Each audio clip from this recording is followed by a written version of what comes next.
Ново издание на вестите на Канал 8. Добар ден. 18 лица од Кочани, Штип и Делчево, кои биле стечајни управници или раководители на фирми, заработија кривични пријави за злоупотреба на службената положба. Според полицијата, со незаконските постапки, тие го оштетиле буџетот на државата за околу 200.000 евра. Полицијата открила организирана група во која биле стечаен управник и лиценцирани вешти лица, управители на фирми и сметководители од Кочани, Штип, Делчево, Радовиш и Кратово, кои со незаконски постапки го оштетиле буџетот на државата во висина од над 12,5 милиони денари. Против сите нив се поднесени кривични пријави за злоупотреба на службената положба и овластувањата и за фалсификување исправа, односно за незаконско постапување при стечајни и ликвидациони постапки кај 9 фирми од Кочани и други градови од регионот. Првоосомничен е 65-годишниот БМ од Кочани како стечаен управник, а освен него на списокот на СВР Штип се уште тројца вешти лица од Кочани, ангажирани во стечајните и ликвидационите постапки, како и управители и раководители на фирмите и сметководители во истите, а чие место на живење е во Штип, Радовиш и Кратово. Со противзаконски действија, пријавените, избегнувајќи го плаќањето на обврските спрема буџетот на Република Македонија, по различни основи, како и плаќањето спрема останатите доверители, во наведените 9 правни субјекти сокриле имот во вкупна вредност од околу 36 милиони денари, на кои не пресметале, не пријавиле и не платиле јавни давачки во вкупен износ од 8.720.634 денари. Наедно со вака сокриениот имот, а врз основа на реализирани стечајни постапки и ликвидации на наведените правни субјекти, избегнато е плаќање на претходно утврдени обврски по различни основи, како што се даноци и глоби, спрема државата во износ од 4.083.626 денари или севкупно нанесена е штета на буџетот на Република Македонија во вкупен износ од 12.804.280 денари. Осомничените лица организиране ликвидација и бришење од Трговскиот регистар и од Централниот регистар на Република Македонија на правните субјекти. Со фалсификувана финансиска книговодствена документација биле изготвени извештаи за материјално-финансиската состојба на должниците што ги доставиле до Основниот суд Кочани, со констатација дека тие не поседуваат имот со кој може да се покријат трошоците за стечајната постапка и да се обештатат доверителите. Вештите лица пак со непостапување, согласно професионалните стандарди и правила, изготвиле вештачење само врз основа на фалсификуваната книговодствена документација добиена од првопријавениот, во кои констатирале дека друштвата немаат имот со што би се покриле трошоците за постапката за стечај. Со тоа му помогнале на првопријавениот да ја реализира намерата за затворање на стечајните постапки по принципот отвори заклучи, стои во известувањето од Министерството за внатрешни работи. И покрај законот за легализација на бесправно изградените објекти, градењето без законска дозвола продолжува. Само во текот на минатата година на територијата на општините Кочани, Виница, Зрновци и Чешиново, Облешево биле регистрирани 50 на нови дивоградби.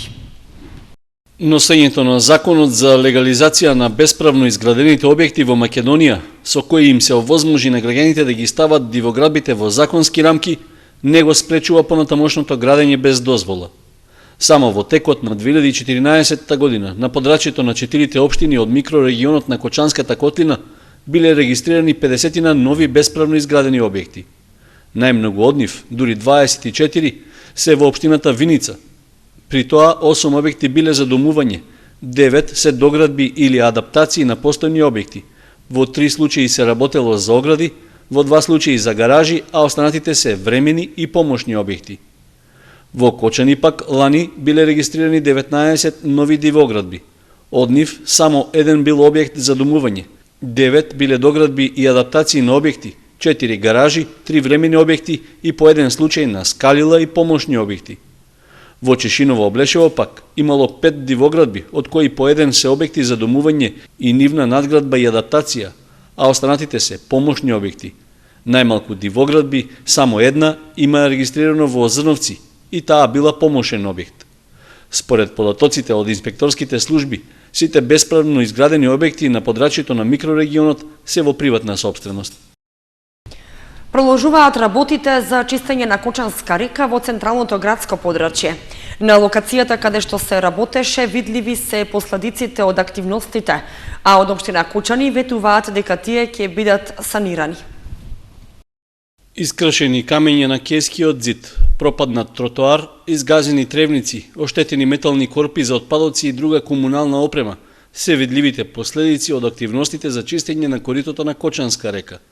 Отстранувањето на наносите од песок како резултат на поплавите од минатата есен и зима, локалната власт го оправдуваше со потребата од намалување на нивото на подземни води, бидејќи тие ги наполниле подрумите на објектите во непосредна близина на кеот.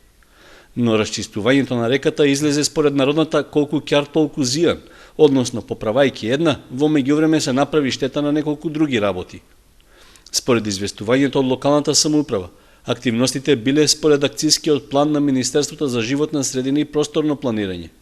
Било планирано чистењето да трае 1 месец и да се реализира на потегот од Крушарскиот мост до пешачкиот мост кај водостопанство Брегалница. Општина Кочани во писмениот допис упатува апел до граѓаните да имаат разбирање за тешките градежни работи во централното градско подрачје. Истовремено се ветува дека последиците од активностите за чистење на речното корито уредно ќе бидат санирани. Очигледно е дека за да се постигне тоа, ќе мора да се работи на поправка на тротоарот каде под тежината на тешките возила на повеќе места плочките и бетонот се распукнати и пропаднати. Ќе треба да се санираат и кејскиот зид, како и клупите што беа поставени на него. Исто така, санација ќе треба да има и на урбаната опрема што беше оштетена за време на транспортот на песокот и камењата од реката. Со тоа, повеќе од јасно е дека планираната ставка за расходи за реализација на активностите непланирано ќе се зголеми. Комисиски расправи пресред 29-та редовна седница на Советот на општина Виница. Советниците ќе расправаат по поголем број интересни точки од дневниот ред, меѓу кои и ревизијата на стратегијата за локален развој на општина Виница. Среда со почеток во 11 часот ќе се одржи 29-та редовна седница на Советот на општина Виница. На дневен ред се предлог одлуките за отпочнување со ревизија на стратегијата за локален развој на општина Виница и за учество во акција за стипендирање на ученици од Средното општинско училиште Ванчо Прке. Предлог програмата за работа во областа на располагањето со градежно земјиште во сопственост на Република Македонија на подрачјето на општина Виница за 2015 и елаборатот за процена на штета од елементарна непогода поплава што ја зафати општина Виница во февруари годинава се следните две точки на дневниот ред. Советниците ќе го разгледаат и предлог решението за формирање на комисија за процена и утврдување на висината на штета настаната од природни непогоди и други несреќи, информациите за состојбата на невработеноста во општина Виница за минатата година и за снабденоста со вода за пиење и одржување на водоснабдувањето во селото Блатец со предлог мерки за решавање на проблемите од тој аспект. Понатаму, советниците ќе ги разгледаат барањата на библиотеката Ванчо Прке за преотстапување простор во селото Истибања и барањето од Јулијана Иванова за разрешување од член на управниот одбор на музеот Теракота. Советниците ќе разгледаат и иницијативата за изградба на спомен обележје во селото Драгобраште на револуционерот Ангел Винички, а на дневен ред е и разгледувањето и донесувањето одлука по барање за утврдување правен статус на бесправно изграден објект, како и предлог листата за определување на имиња на улици, плоштади, мостови и други инфраструктурни објекти на подрачјето на општината. Пресред на седницата заседаваа Комисијата за урбанизам, комунални дејности, заштита на животната средина и природата, како и Комисијата за мандатни прашања, избори и именувања. 12 нови ученици во гимназијата и 18 во Средното општинско училиште Гошо Викентиев се пријавиле на вториот ден од уписите во средно образование. Од училиштата се надеваат дека ќе ги формираат потребните паралелки до завршување на третиот уписен рок во август. 12 нови ученици во гимназијата и 18 во Средното општинско училиште Гошо Викентиев се пријавиле на вториот ден од првото пријавување во јунскиот уписен рок во средните училишта, информираа директорите. По завршување на двата дена од првото пријавување во Средното општинско училиште Гошо Викентиев има пријавено вкупно 223 деветооделенци, распоредени во трите струки. Директорот на училиштето Димче Сребренов уште на првиот ден од уписите го истакна задоволството од бројката на пријавени ученици, затоа што, како што рече, толкава бројка ланската година имале дури во септември. Најголема заинтересираност, како и секоја година, има за сообраќајната струка, а потоа и во електро и машинската струка. Во гимназијата на првиот ден имаше пријавено по 79 ученика во двете насоки, или вкупно 158. Со новите 12 пријавени ученици на вториот ден од уписите, има пријавено вкупно 170 ученици, 83 во гимназиската насока и 87 во економската. Од училиштата се надеваат дека ќе има доволен број на запишани ученици да може да се формира потребниот број паралелки. Во гимназијата и годинава има место за 272 ученици распоредени во 8 паралелки, а во Гоша Веќантиев 408 ученици распоредени во 12 паралелки. Резултатите за упис во средните училишта и бројот на слободни места ќе бидат објавени на 24 јуни. Вториот уписен рок е на 29 и 30 јуни, а резултатите ќе бидат објавени на 1 јули. Третиот уписен рок е на 24 август, а училиштата што нема да ја пополнат квотата ќе може да запишуваат ученици и до 27 август. Помина првиот уписен рок и во средното општинско училиште Ванчо Прке во Виница. Најголем интерес беше пројавен за гимназиското образование. Втор ден од првиот уписен рок и во средното општинско училиште Ванчо Прке во Виница забележан е многу помал одзив во споредба со првиот ден од уписите. Во понеделникот пријави за упис со потребната документација во средното општинско училиште Ванчо Прке доставиле 114 деветооделенци, најмногу од Виница, а по неколку и од соседните општини Кочани и Зрновци. Очекувано најголем е интересот за гимназиско образование, каде се запишаа 84 ученици, 16 деветооделенци се пријавија за машинската струка, 8 за новата сообраќајна струка, техничар за патен сообраќај, а само 6 во текстилната струка. Во средното општинско училиште Ванчо Прке се предвидени места за вкупно 306 идни средношколци. 5 паралелки се планирани во гимназиското образование, 2 во текстилната струка и по една паралелка за сообраќајната и машинската струка. Очекувањата на одговорните во Ванчо Прке се дека ќе бидат пополнети околу 70% од слободните места.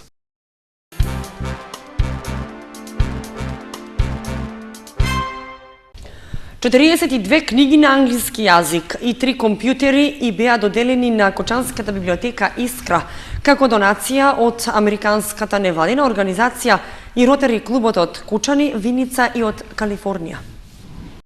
Благодарение на соработката помеѓу Ротари клубот Кочани, Виница и клубот од Калифорнија, како и соработката на библиотеката Искра со невладината организација од САД, а преку волонтерката од мировниот корпус Карен Сак, Кочанската библиотека доби донација од 3 компјутери и 42 книги англиска литература, која ќе биде од големо значење и ќе најде примена кај младите. Денеска и официјално донацијата беше предадена на библиотеката. Компјутерите конкретно ќе бидат применети во интернет кадчето за посетителите на библиотеката, а исто така и англиската литература ќе биде користена од читателите кои нестрпливо ја очекуваат. Беше моето задоволство да се работи со библиотекар Магдалена Кочовска-Салтирова, со директорот Сузана Горгива, која одобри 2 успешни проекти направено во соработка со 2 различни организации во САД. Ротари клубот ги поддржува сите проекти кои донасаат на заедницата секој пат нови опреми или нови опрема која може да го збогати оваа наша библиотека. Благодарност до библиотеката, благодарност до Карен, која не поврза нашите 2 ротари клуба во Америка и во Кочани, и да дојдеме до ова да можеме да го реализираме, да ги обновиме овие компјутери кои сега се наоѓаат во оваа библиотека. И натаму ќе продолжиме со помошта на сите институции во Кочани, секаде каде што ќе можеме и секаде колку ќе можеме. Директорката Ѓоргиева јавно им се заблагодари на членовите од Ротари клубот Кочани и Виница, како и клубот од Калифорнија и на волонтерката Карен Сак, и им врачи благодарници за успешната соработка. Со донација на Ротари клубот Виница Кочани се ревитализираат учениците и ходниците во основното училиште Славчо Стојменски. Станува збор за најстарата образовна институција во оваа општина. Со донираните средства од Ротари клубот Кочани Виница за време на летниот распуст се работи на ревитализација на училишните ходници и училници во основното училиште Славчо Стојменски. Акцијата се реализира со колор мрсни бои кои даваат свежина на училиштето, кое важи за најстара образовна институција во општината. Реконструкција е вршена во неколку наврати, но со оглед на стажот на зградата и што зафатите бараат повеќе пари во споредба со расположливиот училишен буџет, потребни се поголеми интервенции. Според директорот Јордан Стојанов, средствата од Министерството се исклучиво наменски за превоз на ученици, за електрична енергија и вода, како и за тековни трошоци на училиштето, така што сопствени инвестиции тешко се реализираат. Во изминатите 5 години, преку донации и проекти, училиштето реализираше неколку активности, а во очекување и реализација на проект за енергетска ефикасност, што треба да се обезбеди преку општинскиот буџет. Летниот период во подготовка за прием на новите 78 првачиња ќе се работи на подобрување на условите за греење, кое што според најавите од нафта ќе премине на се поексплоатираните палети. Основното училиште Славчо Стојменски брои 470 ученици. Ротаракт клубот Кочани Виница надоврза уште една од низата активности. Пред седиштето на Ротари клубот во Кочани беше поставен штанд за собирање помош за мигрантите што поминуваат и се задржуваат во Македонија на пат кон западноевропските земји. Собрана е значителна помош во облека и парични средства. Акцијата беше наменета за членството и за сите граѓани. Ликовни перформанси, промоција на книги, фестивал на детска песна, фолклорни концерти, поетска средба, Баскер фест се само дел од планираните активности по повод одржување на 9-та поред меѓународна манифестација Петровденски конаци во Кочани. Се уредува и летната сцена на Центарот за култура Бели Мугри. Манифестацијата започнува на 1 јули со портрет и концерт на Неад Велиов и Кочани оркестар. Во текот на 12 денови до големиот празник Петровден до 12 јули, Центарот за култура ќе понуди ликовни перформанси, промоција на книги, фестивал на детска песна и фолклорни концерти. Планирана е и поетска средба со поети од балканските земји, Баскер фест, концерти на забавна музика, како и изложба на карикатури Феко од Сдруженијето од Бугарија. Промоцијата на книгите ќе биде едната ќе биде на промоција на песни, односно стихозбирка, и едната ќе биде од културолошки, значи фолклорен карактер, значи тоа е магистарскиот труд на магистар Доне Донев, нашиот професор познат, значи оному кај што има бел орис, има и бел образ, една интересна.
Временската прогноза воедно беше и последната информација во вестите на Канал 8. Ви благодариме што бевте со нас. Имајте убава вечер. Довидување.